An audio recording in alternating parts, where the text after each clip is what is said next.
আপনাদের প্রশ্ন হচ্ছে ঢাকা দক্ষিণ সিটি কর্পোরেশনের মেয়র হিসেবে জনাব ইশরাককে আদালত থেকে মেয়র ঘোষণা করা হয়েছে। এ বিষয়ে আমাদের করণীয় কি? আমরা আদালতের রায় পাওয়ার পরে আদালতের প্রতি আমাদের সিদ্ধান্ত যেটা পাবো, আদালতের রায়ের প্রতি আমরা শ্রদ্ধাশীল এবং সেই অনুযায়ী আইন অনুযায়ী যেটা ব্যবস্থা নেওয়ার আমরা সেটা নিব।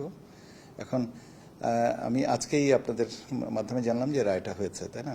কাজেই এটা অপেক্ষা করতে হবে। ছুটির পরে আমরা রায়ের কপি পাবো, তখন যেভাবে রায়ের নির্দেশনা আছে সেই অনুযায়ী আমরা ব্যবস্থা নেব।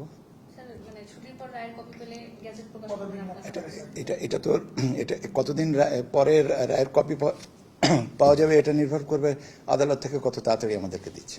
কিন্তু পাওয়ার পরে কতদিন লাগতে পারে, এটা যতদিন প্রয়োজন ততদিন। এখন এটা এইভাবে তো বলা মুশকিল, তাই না? আমি এখন যদি বিকালবেলা পাই তাহলে আমাকে একটা নথিতে প্রক্রিয়াজাত করতেও তো সময়টা দিতে হবে। তবে আমরা এখানে কোনো জিনিসই দেরি বা বিলম্ব করার কোনো কারণ নেই। সিদ্ধান্ত যেটাই হোক না কেন আমরা দ্রুত করি, এবং বাইনাও আপনারা দেখেছেন যে আমরা যত দ্রুত সিদ্ধান্তগুলো দিতে পারছি, যত দ্রুত ফাইলগুলোকে ক্লিয়ার করতে পারছি, আমাদেরও কাজের চাপটা কমে, আমরা একটু সুস্থ থাকতে পারি। আমরা আদালতের রায় পাওয়ার পরে আমরা গেজেট প্রকাশ করার ব্যাপারে যে সিদ্ধান্ত সেটা আমরা বাস্তবায়ন করব। এটা তো আদালতের রায় না পাওয়া পর্যন্ত বলতে পারবো না।